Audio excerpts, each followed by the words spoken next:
Hello दोस्तों, तो स्वागत है फिर से हमारी एक नई वीडियो में। दोस्तों, आज के इस वीडियो में हम बात करने वाले हैं क्लास 10th के बारे में। दोस्तों, क्लास 10th का बायोलॉजी क्वेश्चन दोस्तों बार बार एग्जाम में पूछे जाने वाली क्वेश्चन है, मोस्ट इंपॉर्टेंट क्वेश्चन है दोस्तों। तो आप लोग वीडियो को स्किप ना करें और वीडियो में लास्ट तक बने रहें दोस्तों। तो चलते हैं बिना टाइम गंवाए हुए वीडियो की ओर। दोस्तों, चलिए आप लोगों के बीच क्वेश्चन लाते हैं जो बार बार एग्जाम में पूछे जाने वाली क्वेश्चन है दोस्तों। ये देखिए दोस्तों, क्वेश्चन क्या कह रहा है दोस्तों। पहला क्वेश्चन क्या कर रहा है दोस्तों, कहता है कि जीव विज्ञान का पिता किसे कहा जाता है। दोस्तों, आपके सामने ऑप्शन है ए थियोफ्रेटस, बी अरस्तु और सी रॉबर्ट हुक तथा डी स्लाइडेन स्वान। दोस्तों, तो आप लोगों को इसमें से सही आंसर बताना है दोस्तों। तो जीव विज्ञान का पिता किसे कहा जाता है, तो दोस्तों जीव विज्ञान का पिता अरस्तु को कहा जाता है। तो राइट आंसर हो जाएगा ऑप्शन नंबर बी। दोस्तों, चलिए आगे का क्वेश्चन देखते हैं दोस्तों। अगली क्वेश्चन क्या है दोस्तों, कहता है कि कोशिका की खोज सर्वप्रथम किसने किया था। कोशिका की खोज सर्वप्रथम किसने किया था। ऑप्शन नंबर ए में है रॉबर्ट हुक ने, अरस्तु ने, और सी में है थियोफ्रेटस ने, डी में है स्लाइडेन स्वान ने। तो दोस्तों, कोशिका का खोज सर्वप्रथम किसने किया था, तो कोशिका का खोज सर्वप्रथम रॉबर्ट हुक ने किया था। ऑप्शन नंबर ए हो जाएगा इसका सही दोस्तों। चलिए दोस्तों, देखते हैं आगे। कहता है कि रॉबर्ट हुक ने किस प्रकार की कोशिका की खोज किया था। दोस्तों, रॉबर्ट हुक जो थे वो कैसी कोशिका का खोज किया था। ए ऑप्शन में है जीवित कोशिका, बी ऑप्शन मृत कोशिका, सी ऑप्शन ए और बी दोनों, और डी ऑप्शन इनमें से कोई नहीं। तो दोस्तों, जो रॉबर्ट हुक ने जो कोशिका का खोज किया था वो कौन सा कोशिका था, तो मृत कोशिका का उसने खोज किया था दोस्तों। तो ऑप्शन नंबर बी इसका सही हो जाएगा दोस्तों। चलिए आगे अगली क्वेश्चन देखते हैं दोस्तों। अगला क्वेश्चन कह रहा है दोस्तों, कोशिका का अध्ययन किसमें किया जाता है। दोस्तों, तो कोशिका का अध्ययन किसमें किया जाता है। ऑप्शन ए में है बॉटनी, बी में है जूलॉजी, सी में है साइटोलॉजी और डी में है एंथोलॉजी। तो दोस्तों, कोशिका का अध्ययन जो है किसमें किया जाता है, तो कोशिका का अध्ययन किया जाता है साइटोलॉजी में। राइट आंसर हो जाएगा इसका ऑप्शन नंबर सी। चलिए आगे देखते हैं दोस्तों। कहता है कि जीवित कोशिका की खोज किसने किया था। दोस्तों, जीवित कोशिका की खोज किसने किया था। रॉबर्ट हुक ने क्या किया था कि मृत कोशिका की खोज किया था, और जीवित कोशिका की खोज किसने किया था। तो दोस्तों, ऑप्शन ए में है रॉबर्ट हुक ने, बी अरस्तु ने, सी लीवेनहॉक ने और डी स्लाइडेन स्वान ने। तो ऑप्शन नंबर इसका हो जाएगा सी, स्लाइडेन एवं स्वान ने दोस्तों। चलिए नेक्स्ट क्वेश्चन देखते हैं दोस्तों। कहता है कोशिका का सिद्धांत किसने दिया था। तो कोशिका का सिद्धांत किसने दिया था दोस्तों, आपके सामने ऑप्शन है स्लाइडन एवं स्वान ने, थियोफ्रेटस ने, और सी ऑप्शन है रॉबर्ट हुक ने, डी ऑप्शन है अरस्तु ने। तो दोस्तों, जो कोशिका का सिद्धांत दिया था वो स्लाइडन एवं स्वान ने दिया था। तो इसका राइट आंसर हो जाएगा ऑप्शन नंबर ए दोस्तों। चलिए दोस्तों, देखते हैं नेक्स्ट क्वेश्चन। कहता है मानव शरीर की सबसे लंबी कोशिका कौन है। दोस्तों, मानव शरीर जो है उसमें सबसे लंबी कोशिका कौन सी पाई जाती है। तो दोस्तों, ऑप्शन नंबर ए में है न्यूरॉन कोशिका, बी में है केशिका, और सी में है ए और बी दोनों, और डी में है इनमें से कोई नहीं। तो दोस्तों, मानव शरीर की जो सबसे लंबी कोशिका है वो है न्यूरॉन कोशिका। इसका ऑप्शन नंबर ए हो जाएगा सही दोस्तों। चलिए देखते हैं नेक्स्ट क्वेश्चन दोस्तों। नेक्स्ट क्वेश्चन क्या कह रहा है कि कोशिका का पुनर्निर्माण सबसे तेज कहाँ होता है। तो कोशिका का जो है पुनर्निर्माण सबसे तेज कहाँ होता है दोस्तों। तो ऑप्शन नंबर ए में है यकृत में, बी में है मस्तिष्क में, और सी हृदय में, डी इनमें से सभी में। दोस्तों, कोशिका का जो है पुनर्निर्माण सबसे ज़्यादा तेज में जो होता है वो यकृत में होता है, यानी कि दोस्तों लीवर में। ऑप्शन नंबर ए सही हो जाएगा। चलिए दोस्तों, देखते हैं नेक्स्ट क्वेश्चन। कहता है कोशिका झिल्ली किससे बनी होती है। दोस्तों, कोशिका झिल्ली किससे बनी होती है। तो ऑप्शन ए में है वसा से, बी में प्रोटीन से, और सी में है पेप्सिन से, और डी में है इनमें से सभी से। तो दोस्तों, जो कोशिका झिल्ली होती है वो किससे बनी होती है। तो दोस्तों, कोशिका झिल्ली प्रोटीन की बनी होती है। ऑप्शन नंबर बी हो जाएगा सही दोस्तों। चलिए अब देखते हैं नेक्स्ट क्वेश्चन। कहता है माइटोकॉन्ड्रिया की खोज किसने किया था। दोस्तों, ऑप्शन ए में है थियोफ्रेटस ने, बी में है अरस्तु ने, सी में है अल्टमैन ने और डी में है ए और बी दोनों। दोस्तों माइटोकॉन्ड्रिया का जो खोज किया था वो थे अल्टमैन। ऑप्शन नंबर सी हो जाएगा इसका सही आंसर दोस्तों। चलिए दोस्तों देखते हैं नेक्स्ट क्वेश्चन। कहता है मानव शरीर को दिन भर काम करने के लिए कितना ऊर्जा चाहिए। दोस्तों तो जो एक मानव शरीर है उसको दिन भर काम करने के लिए कितना ऊर्जा चाहिए, तो दोस्तों ऑप्शन नंबर ए में है 1200 कैलोरी, बी में है 2500 1250 कैलोरी और सी में 2500 कैलोरी और डी में 3000 कैलोरी। तो दोस्तों मानव शरीर को दिन भर काम करने के लिए 2500 कैलोरी ऊर्जा की आवश्यकता होती है। ऑप्शन नंबर सी हो जाएगा सही। चलिए दोस्तों नेक्स्ट देखते हैं। पता है कि खून साफ करने के लिए सहायक अंग है, मतलब खून साफ करने में मदद कौन करता है दोस्तों, तो ऑप्शन ए में हृदय है और बी में यकृत है, सी में फेफड़ा और डी में इनमें से सभी। तो दोस्तों जो खून साफ करता है वो कौन होता है, तो दोस्तों मानव शरीर में जो है यकृत यानी कि लीवर वो क्या करते हैं, खून को साफ करते हैं। तो ऑप्शन नंबर बी सही हो जाएगा दोस्तों। चलिए आगे देखते हैं दोस्तों। तो नेक्स्ट क्वेश्चन क्या कह रहा है कि मानव शरीर का सबसे व्यस्त अंग कौन है। तो दोस्तों ऑप्शन ए में दिया गया है हृदय और बी में दिया गया है यकृत और सी में दिया गया है फेफड़ा और डी में दिया गया है इनमें से सभी में। दोस्तों तो मानव शरीर का जो सबसे व्यस्त अंग है वो कौन है, तो इसका राइट आंसर हो जाएगा दोस्तों ऑप्शन नंबर ए हृदय। मानव शरीर का सबसे व्यस्त अंग हृदय है दोस्तों। चलिए नेक्स्ट क्वेश्चन देखते हैं। कहता है मानव शरीर का सबसे कठोर भाग कौन है। दोस्तों मानव शरीर का जो है सबसे कठोर भाग कौन है, ऑप्शन ए में दिया गया है इनामेल और बी में दिया गया है दांत, सी में दिया गया हड्डी और डी में दिया गया है त्वचा। दोस्तों मानव शरीर का जो सबसे कठोर भाग है वो है इनामेल। ऑप्शन नंबर ए हो जाएगा इसका राइट आंसर। दोस्तों चलते हैं नेक्स्ट क्वेश्चन की ओर। विटामिन डी किससे प्राप्त होता है। दोस्तों ऑप्शन ए में दिया गया है चंद्रमा से, बी में है भोजन से, सी सूर्य से और डी में है इनमें से सभी से। तो दोस्तों जो विटामिन डी का प्राप्ति जो होता है वो कहाँ से होता है, तो वो होता है सूर्य से। Option number C. चलिए दोस्तों देखते हैं नेक्स्ट क्वेश्चन। कहता है कि विश्व पर्यावरण दिवस कब मनाया जाता है। दोस्तों ये आप लोगों को याद ही होगा, ये सब मोस्ट इम्पोर्टेंट क्वेश्चन है दोस्तों और ये क्वेश्चन को आप लोग भूलिएगा नहीं दोस्तों। ये क्या है कि ये क्वेश्चन जो है मोस्ट इम्पोर्टेंट क्वेश्चन है दोस्तों, मोस्ट इम्पोर्टेंट क्वेश्चन है दोस्तों। तो इसको आप लोग भूलिएगा नहीं दोस्तों, इसको याद रखिएगा दोस्तों। कहता है कि विश्व पर्यावरण दिवस कब मनाया जाता है। तो विश्व पर्यावरण दिवस जो है दोस्तों 5 जून को मनाया जाता है दोस्तों। तो 5 जून किधर है दोस्तों, ऑप्शन नंबर बी में। तो इसका राइट आंसर हो जाएगा दोस्तों ऑप्शन नंबर बी। अब नेक्स्ट क्वेश्चन की ओर चलते हैं दोस्तों।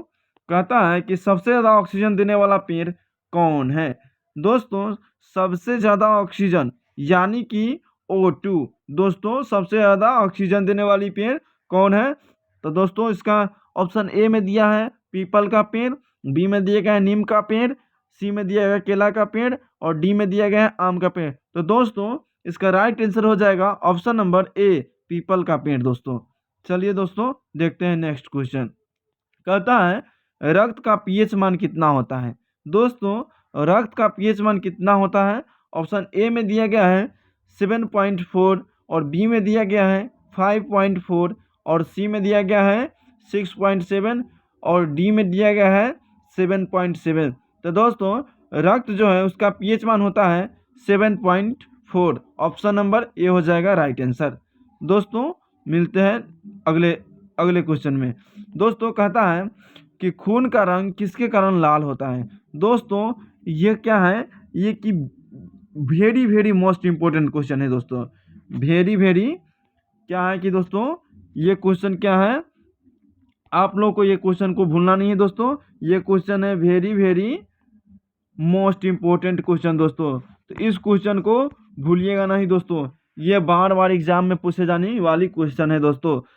कहता है कि खून का रंग किसके कारण लाल होता है। तो ऑप्शन कहता है ए प्रोटीन के कारण, बी हीमोग्लोबिन के कारण, सी वसा के कारण, डी इनमें से सभी के कारण। दोस्तों ब्लड का जो रंग होता है लाल, वो होता है हीमोग्लोबिन के कारण लाल होता है। तो दोस्तों हीमोग्लोबिन कहाँ है? Option number B right answer इसका हो जाएगा दोस्तों। चलिए दोस्तों अगले क्वेश्चन को देखते हैं। अगला क्वेश्चन क्या कहता है दोस्तों, पुरुषों में रक्त की मात्रा कितना होता है? दोस्तों पुरुषों में रक्त की मात्रा कितना होता है? तो दोस्तों पुरुष जो होता है यानी कि मेल, दोस्तों पुरुष में क्या है कि रक्त का मात्रा जो होता है 5.5 लीटर होता है दोस्तों, और महिला में जो होता है वो क्या होता है 5 लीटर होता है दोस्तों, मतलब आधा लीटर कम होता है दोस्तों। तो पुरुषों में रक्त की मात्रा कितना होता है? तो 5.5 कहाँ है दोस्तों? तो ऑप्शन नंबर ए में। तो इसका राइट आंसर हो जाएगा ऑप्शन नंबर ए दोस्तों। चलिए दोस्तों आगे वाली क्वेश्चन में मिलते हैं। कहता है कि अंतःप्रद्रव्य जालिका कितनी प्रकार की होती है? तो दोस्तों ये सबको याद होगा दोस्तों, क्योंकि ये क्वेश्चन बहुत ही इंपॉर्टेंट क्वेश्चन है। तो दोस्तों ये सब क्वेश्चन को भूलिएगा नहीं दोस्तों, हम आप लोगों से वही क्वेश्चन कराएंगे जो कि बार बार एग्जाम में पूछे गए हैं दोस्तों। तो आप लोग बने रहे वीडियो में और वीडियो को स्किप ना करें दोस्तों।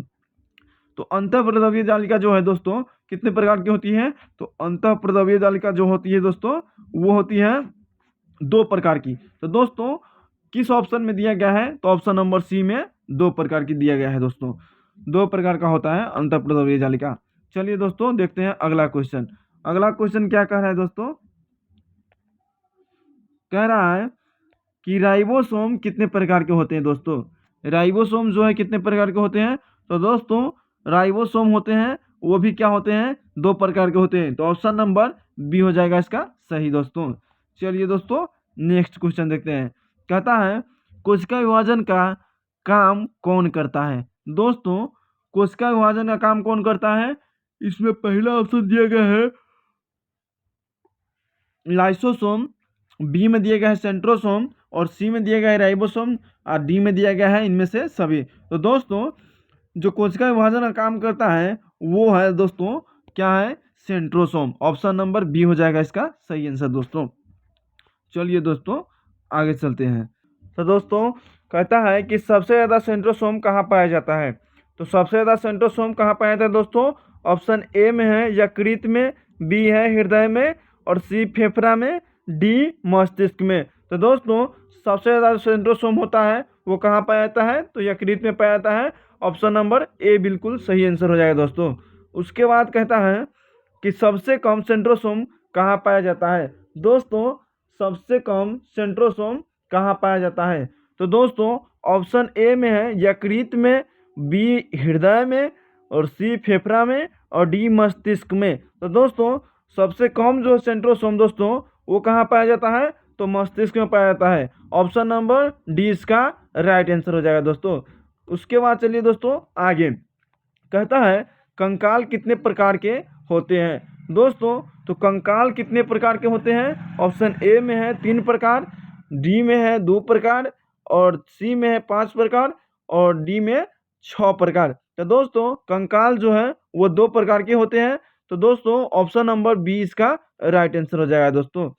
चलिए अब आगे देखते हैं दोस्तों। कहता है कि एक वयस्क मानव के शरीर में हड्डियों की संख्या कितनी होती है? दोस्तों एक वयस्क मानव के शरीर में हड्डियों की संख्या कितनी होती है? तो दोस्तों ऑप्शन नंबर ए में है 306, बी में है 206, सी में है 508, और डी में है 208।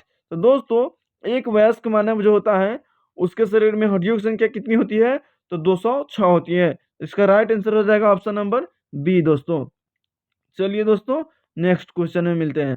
कहता है कि मानव शरीर की सबसे बड़ी हड्डी कौन है? दोस्तों मानव शरीर की सबसे बड़ी हड्डी कौन है? ये आप लोगों को पता होगा, ये वीवीआई क्वेश्चन है दोस्तों। ये क्या है? वीवीआई क्वेश्चन है दोस्तों, वीवीआई। ये है वीवीआई क्वेश्चन दोस्तों, तो ये भूलिएगा नहीं। कहता है तो option number A, option A कहता है फीमर, बी कहता है टीबिया, सी कहता है स्टैपिज, डी कहता है इनमें से कोई नहीं। तो दोस्तों मानव शरीर की जो सबसे बड़ी हड्डी है वो है फीमर। ये कहाँ पाया जाता है दोस्तों? तो जांघ में पाया जाता है दोस्तों, याद रखिएगा ये जांघ में पाया जाता है दोस्तों। कहाँ पाया जाता है? तो जांघ में। इसका राइट आंसर हो जाएगा फीमर, ऑप्शन नंबर ए दोस्तों। चलिए आगे की क्वेश्चन में मिलते हैं दोस्तों। कहता है रक्त परिसंचरण तंत्र की जानकारी किसने दिया था। दोस्तों रक्त परिसंचरण तंत्र की जानकारी किसने दिया था, तो ऑप्शन ए कह रहा है अरस्तु ने, बी कह रहा है विलियम हार्वे ने, सी कह रहा है रॉबर्ट हुक ने, डी कह रहा है थियोफ्रेटस ने। तो दोस्तों रक्त परिसंचरण तंत्र का जो जानकारी दिया था वो कौन दिया था, तो विलियम हार्वे ने दिया था। ऑप्शन नंबर बी सही हो जाएगा दोस्तों। चलिए दोस्तों अगली क्वेश्चन के साथ। कहता है रक्त का निर्माण कहाँ होता है दोस्तों। ऑप्शन ए कह रहा है यकृत में, बी कह रहा है हृदय में, और सी कह रहा है अस्थि मज्जा में, और डी कह रहा है फेफड़ा में। दोस्तों रक्त का जो निर्माण होता है वो कहाँ होता है, अस्थि मज्जा में होता है। राइट आंसर इसका हो जाएगा ऑप्शन नंबर सी। चलिए दोस्तों अगली क्वेश्चन देखते हैं। कहता है पूरे रक्त का प्लाज्मा कितना प्रतिशत भाग है। पूरे रक्त का जो है प्लाज्मा कितना परसेंट भाग है दोस्तों, तो ऑप्शन ए कह रहा है 40%, बी कह रहा है 60%, सी कह रहा है 20%, और डी कह रहा है 35%। तो दोस्तों ये जो प्लाज्मा है पूरे रक्त का 40% भाग है, तो ऑप्शन नंबर ए हो जाएगा ऑप्शन सही दोस्तों। उसके बाद कहता है दोस्तों लाल रक्त कणिका या कोशिका का जीवन काल कितने दिनों का होता है। तो दोस्तों लाल रक्त कणिका का जो जीवन काल होता है वो कितने दिनों का होता है, तो वो होता है 120 दिनों का। ऑप्शन बी इसका सही हो जाएगा दोस्तों। अगली क्वेश्चन कर रहा है दोस्तों मनुष्य के शरीर का तापमान कितना होता है। तो दोस्तों ये सबको पता होगा क्योंकि ये सबके शरीर का तापमान है दोस्तों, तो ये याद रखना चाहिए दोस्तों। अगर तापमान की बात किया जाए दोस्तों, यानी कि अगर तापमान का बात किया जाए दोस्तों, तो तापमान जो होता है दोस्तों, तापमान जो होता है वो होता है 37 डिग्री सेल्सियस। और फ़ारेनहाइट का बात करें दोस्तों, फ़ारेनहाइट का बात करें तो वो होता है 98 डिग्री फ़ारेनहाइट दोस्तों, 98 डिग्री फ़ारेनहाइट। तो ये बात नहीं भूलिएगा दोस्तों, इसको याद रखिएगा। तो मनुष्य के शरीर का तापमान कितना होता है, तो 37 डिग्री सेल्सियस होता है। ऑप्शन नंबर सी सही हो जाएगा दोस्तों।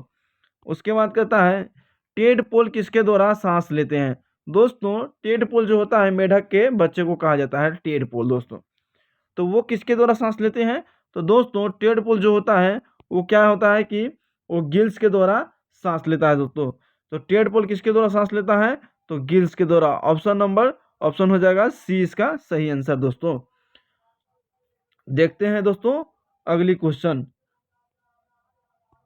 अब देखिए दोस्तों अगली क्वेश्चन का है दोस्तों O2 और CO2 का आदान प्रदान किसके द्वारा होता है। तो दोस्तों O2 और CO2 का आदान प्रदान किसके द्वारा होता है, ये हम अगली वीडियो में इसका आंसर बताएंगे। अगर आप लोगों को पता है तो दोस्तों आप लोग इसको कमेंट बॉक्स में ज़रूर लिखें कि ऑक्सीजन और कार्बन डाइऑक्साइड का आदान प्रदान किसके द्वारा होता है।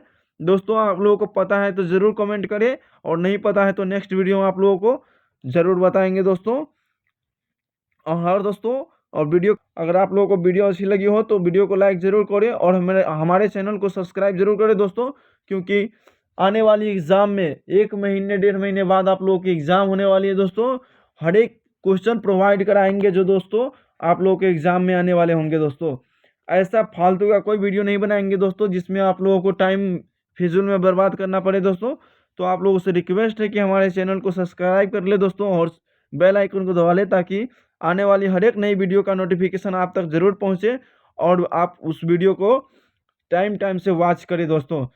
तो मिलते हैं दोस्तों आप लोगों से नेक्स्ट वीडियो में दोस्तों, तब तक के लिए जय हिंद दोस्तों।